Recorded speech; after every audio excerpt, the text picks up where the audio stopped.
When ordinary citizens look at the London skyline, they see British history. But the reality is completely different. The historic facades of Mayfair and the glass towers of the financial district are no longer British. They are high-security deposit boxes for the most formidable fortunes of the East. We are tracking the untouchable Chinese and Hong Kong dynasties, silently purchasing the absolute bedrock of the United Kingdom. From global condiment monopolies to ruthless infrastructure syndicates, these are the 10 richest Chinese families in London. Number 10. The Chen expansion, the high-stakes leverager. The general public assumes that purchasing commercial real estate in the heart of Europe guarantees infinite stability. Chen Hongtian proves that extreme ambition carries extreme vulnerability. Operating as the chairman of the Chung-kiu group, Chen amassed his initial fortune by orchestrating massive real estate operations across Shenzhen and Southeast Asia, eventually establishing a corporate portfolio spanning millions of square meters. But local success was insufficient. He craved global legitimacy.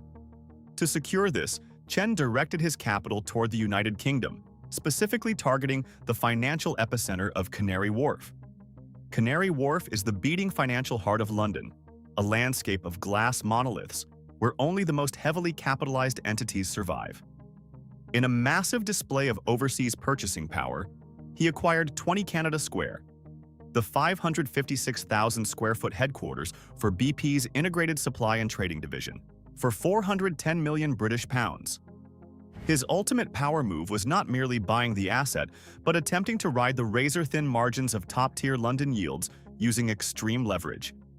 He simultaneously secured 5 Churchill Place, another colossal Canary Wharf tower, anchoring his syndicate firmly within the British corporate landscape. However, what amateur investors misunderstand about cross-border billionaires is the sheer volatility of their debt structures. Chen's empire was heavily exposed to aggressive financing. When global interest rates spiked and office vacancies surged, the leverage became toxic. Chen faced overwhelming liquidity crises, leading to demands from major banks for the repayment of personal loans exceeding $200 million. Consequently, receivers seized multiple flagship properties, stripping him of roughly $1.4 billion in assets across 2 continents. Sales plans for his prestigious London office buildings were abruptly shelved as the market collapsed. The lesson here is brutal. Capturing the London skyline is easy if you have credit, but keeping it requires untouchable liquidity. Number 9. The Guo corporate blueprint, the ecosystem engineer. While traditional tycoons focus exclusively on pouring concrete, Guo Guangchang approaches European expansion with the analytical precision of a geopolitical strategist. As the founder of Fosun International, Guo constructed an unstoppable Shanghai-based conglomerate that devoured sectors ranging from pharmaceuticals to global insurance providers. He recognized early on that relying purely on domestic Chinese consumption was a strategic bottleneck. To protect his wealth, Guo engineered a sophisticated pipeline of capital straight into the United Kingdom. He finalized a spectacular transaction exceeding $426 million to acquire Thomas More Square. This massive 52,500 square meter commercial campus in Wapping was historically significant as the former operational fortress of Rupert Murdoch's media empire. The absolute power move here was timing and resilience. Guo executed this mammoth acquisition shortly after experiencing intense scrutiny and a brief, highly publicized detention by Chinese authorities. This transaction occurred in a period when the Chinese government was fiercely cracking down on capital flight, heavily scrutinizing outbound investments. Yet Guo maneuvered through this bureaucratic minefield with absolute precision. While lesser executives would have retreated into permanent hiding, Guo utilized the London purchase to broadcast unshakable corporate strength, demonstrating to global markets that Fosun's acquisition engine was completely immune to domestic political turbulence. What the Western financial press constantly misunderstands about Fosun is its structural flexibility. Western analysts view conglomerates as bloated dinosaurs. Guo operates Fosun as a hyper-agile, apex private equity firm. He does not buy buildings to collect passive rent. He acquires deeply entrenched European assets to legitimize his sovereign-level portfolio. By planting his flag in Murdoch's former headquarters, Guo signaled that Asian capital was no longer just seeking a safe haven. It was actively purchasing the historical seats of Western media power. Number 8. The Lao Sovereign Vault. The Eaton Square Ghost. When assessing the portfolios of ultra-high net worth individuals, one must differentiate between those who participate in the market and those who operate above it. Joseph Lau is the quintessential apex predator of the Hong Kong property sector. As the mastermind behind Chinese estates holdings, he accumulated a staggering personal fortune currently valued at $14.3 billion. The foundation of his wealth was built through ruthless, hyper-aggressive corporate raiding and land accumulation in Asia. However, to utterly insulate this massive liquidity from regional economic shocks, Lau engineered a transatlantic defensive strategy. He aggressively transitioned his capital into ultra-prime European physical assets and priceless modern art. His signature power move in the United Kingdom was the acquisition and subsequent listing of a palatial gigamansion located on Belgravia's legendary Eaton Square. Lau placed this colossal residential fortress on the market for an astonishing 90 million British pounds. Belgravia is not simply a neighborhood. It is a heavily fortified enclave for the global aristocracy. By executing transactions at this astronomical level, he effectively demonstrated that his liquidity reserves rival the GDP of small island nations. This is not merely a house, it is a financial instrument. By parking hundreds of millions in the most heavily fortified exclusive zip codes on Earth, Lau ensures his capital remains completely untouchable by local currency devaluation or stock market crashes.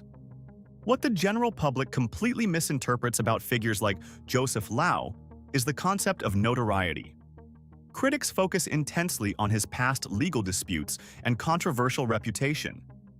But at this echelon of wealth, notoriety is irrelevant. Lau utilizes London's super-prime residential market as an impenetrable offshore treasury. He understands that while corporate stocks can be wiped out in seconds by algorithmic trading, a Belgravia mansion stands as a permanent, appreciating fortress of generational wealth that no government agency can easily dismantle. Number 7. The Wang Napoleonic Doctrine. The Militarized Accumulator. To comprehend the scale of Wang Jianlin's ambition, you must first understand his origins. Before he was a billionaire, he was a border guard serving in the military. He utilized an initial $80,000 loan to systematically forge the Dalian Wanda Group into the largest real estate developer and cinema operator in China. He protects this empire through sheer, undeniable physical dominance across multiple continents. In the United Kingdom, Wang bypassed standard investment properties and went straight for the absolute pinnacle of aristocratic luxury. He purchased 15A Kensington Palace Gardens, a residence previously occupied by an ultra-wealthy Ukrainian oligarch, for a staggering 80 million British pounds. Wang's ultimate power move is the psychological conditioning of his empire. He does not manage his global workforce with modern corporate softness. He rules with iron-fisted, Napoleonic discipline. Employees are strictly penalized for minor infractions, enforcing a culture of total compliance. This disciplined ethos extends to every facet of his operation, ensuring that his international acquisitions are integrated seamlessly into the Wanda ecosystem. He operates his civilian real estate conglomerate as a highly synchronized military battalion, using properties like the Kensington Mansion as high-level diplomatic embassies for his entertainment expansions. What market observers fundamentally misunderstand about Wang Jianlin is his recent trajectory. Following massive pandemic-related disruptions, analysts noted a severe contraction in his net worth, dropping to an estimated $7.9 billion. They view this as a defeat. In reality, fluctuating valuations are a temporary illusion.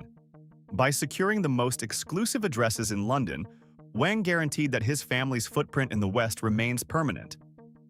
He proved that once you penetrate the inner sanctum of the British elite, you never truly leave, regardless of what the wealth indexes dictate. Number 6. The Cheng Generational Metropolis. The Urban Architect. True dynastic wealth does not merely purchase existing structures, it terraforms the landscape to its own specifications. Henry Chang, wielding a family fortune of 26.1 billion US dollars, is the master of this philosophy. As the chairman of New World Development, he oversees a colossal network of luxury retail and property assets that dominate the Asian skyline. Chung protects this astronomical wealth through aggressive, calculated diversification. When the Asian property sector experiences turbulence, his massive jewelry divisions absorb the impact, perfectly balancing his balance sheet. But his true defensive mechanism lies across the Atlantic. Through his London-based development vehicle, Night Dragon, Chung executed his ultimate power move, taking total control of the Greenwich Peninsula project. This is not a standard building acquisition. It is one of the largest urban regeneration projects in European history.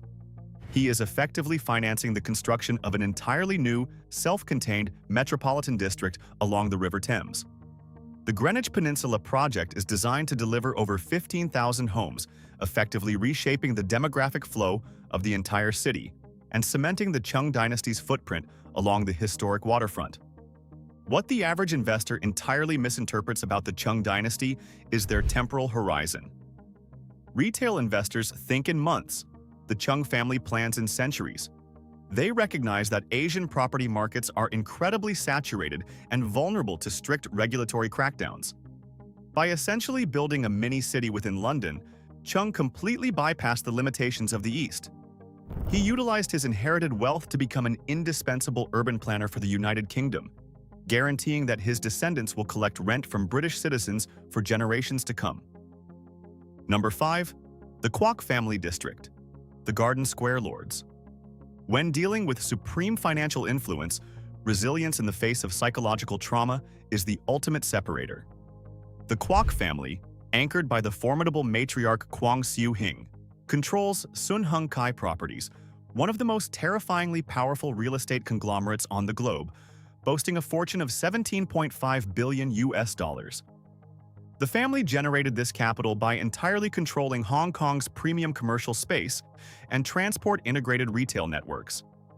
Sun Hung Kai's influence in Asia is omnipresent, spanning luxury hotels, sprawling retail corridors, and essential telecommunications infrastructure. To insulate this fortune, they strategically deployed joint ventures into the heart of the British capital. Operating through investment vehicles like KFI, the family partnered with Shaftesbury Capital to develop Lillie Square in Earl's Court.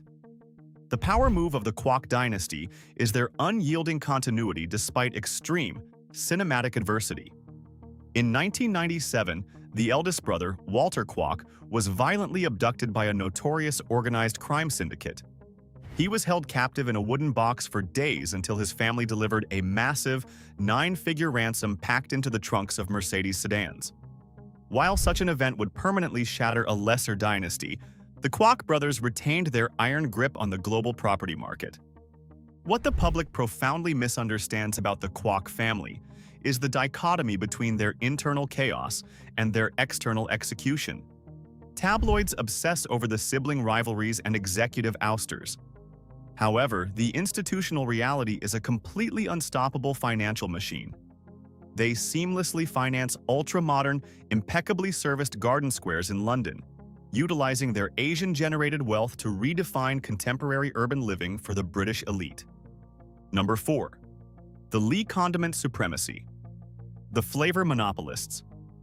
In the hierarchy of wealth creation, the most untouchable fortunes are derived from inescapable daily habits. The 5 Lee siblings, Charlie, Sammy, Eddie, David, and Elizabeth, control the Lee Kum Kee group, accumulating a staggering collective net worth of 17.6 billion US dollars. They did not make their billions by speculating on cryptocurrencies or developing software. They achieved absolute global dominance by manufacturing oyster sauce and essential culinary condiments. Because human beings must consume food daily, the cash flow generated by this condiment monopoly is unimaginably vast and perfectly immune to technological disruption. To protect this oceanic reserve of liquid capital, the siblings executed a masterful geographical pivot. In 2017, they took the profits generated from centuries of soy sauce sales and purchased the iconic 20 Fenchurch Street skyscraper, universally known as the Walkie-Talkie, for an earth-shattering 1.3 billion British pounds. The Walkie-Talkie is globally infamous for its neo-futuristic, top-heavy design, which at one point generated solar reflections intense enough to damage parked vehicles. The Lee family looked past the architectural controversy and saw pure, centralized commercial dominance. Their absolute power move was the sheer scale of the transaction. By purchasing this massive structure, they finalized the highest-priced single-building acquisition in the history of the United Kingdom.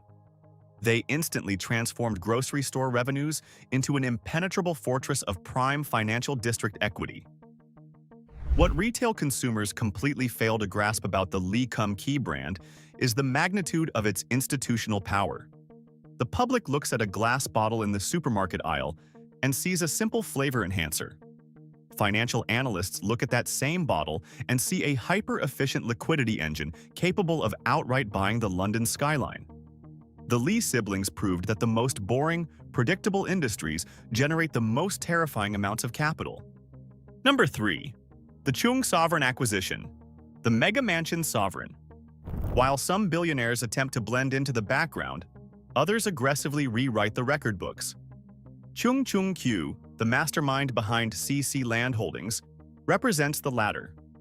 Originating from Chongqing, he began his career by trading basic consumer goods like watches and umbrellas, before scaling into massive mainland agricultural and residential developments. He safeguards his estimated billion-dollar fortune by systematically acquiring the most recognizable structural assets in the United Kingdom. Chang purchased the Paddington headquarters of Vodafone and subsequently secured the colossal 122 Leadenhall Street, the legendary cheese grater, for 1.15 billion British pounds. But his ultimate power move transcended commercial real estate and shattered the global residential ceiling. Chung finalized the purchase of 2-8A Rutland Gate, an unfathomably luxurious 45-room mansion overlooking Hyde Park, for 210 million British pounds. This staggering transaction cemented it as the most expensive house ever sold in the UK.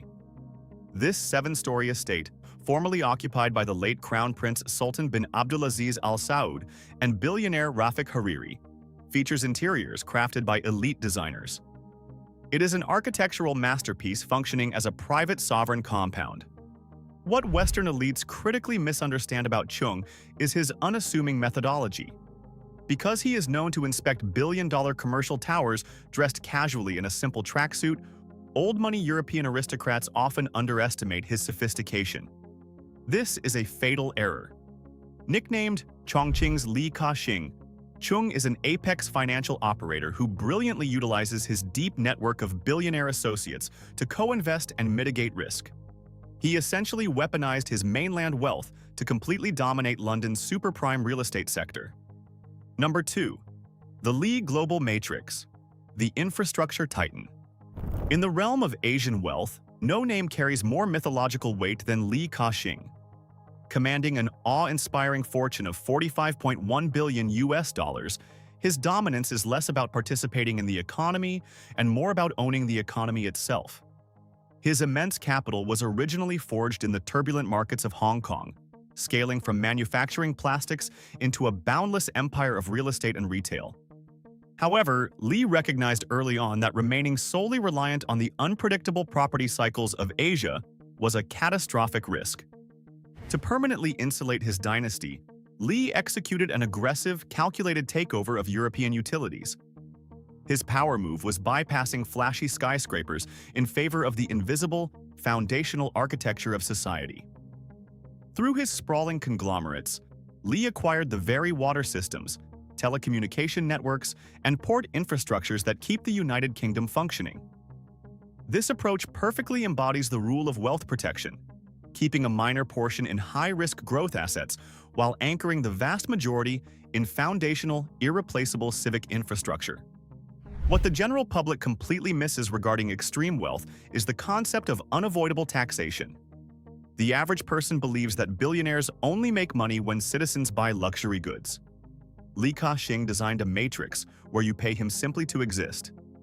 Every time a British citizen turns on a faucet, utilizes mobile data, or purchases basic health supplies, A microscopic fraction of that transaction flows directly back to Lee's offshore holding companies. He is not merely an investor in the UK, he is the undisputed infrastructure baron who silently powers the nation. Number 1. The Tak Lee Monopoly, the West End land baron. We finally arrive at the ultimate apex of Chinese influence in London, a dynasty that operates with terrifying invisibility and absolute territorial control. Samuel Tak Lee inherited the foundation of his wealth from Prudential Enterprise Limited, a formidable Hong Kong real estate vehicle established by his father. He aggressively expanded this base into a towering personal fortune of $3.7 billion. His strategy for capital preservation was nothing short of legendary. In 1994, entirely avoiding the spotlight, Lee acquired the colossal 13.8-acre Langham Estate in the heart of London's West End for a mere $75 million. Decades later, that exact parcel of land evolved into one of the most astronomically valuable commercial districts on the planet. His holdings included massive footprints near Soho and Carnaby Street, areas that dictate the cultural and retail pulse of the United Kingdom. The absolute power move of his career was his ruthless corporate warfare. Holding a massive 26.3% stake in Shaftesbury plc, one of London's largest property owners, Lee sued the board over alleged equity dilution. He then abruptly sold his entire position to Capital and Counties Properties for an earth-shattering £436 million.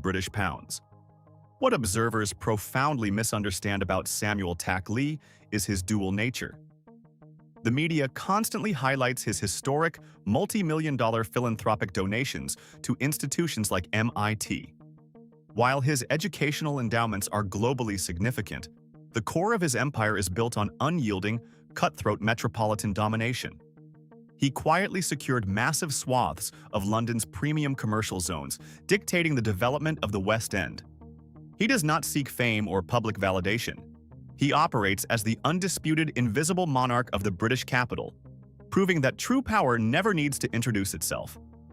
From the glass spires of Canary Wharf to the secluded, heavily guarded garden squares of Earl's Court, these dynasties prove a chilling reality. The world's ultimate physical assets are silently changing hands, completely bypassing the awareness of the general public. Which of these untouchable property empires surprised you the most? The condiment kings or the shadow infrastructure barons? Tell us in the comments. To uncover the invisible networks of power that truly govern the globe, subscribe to Global Status. We expose the capital so you never miss the truth.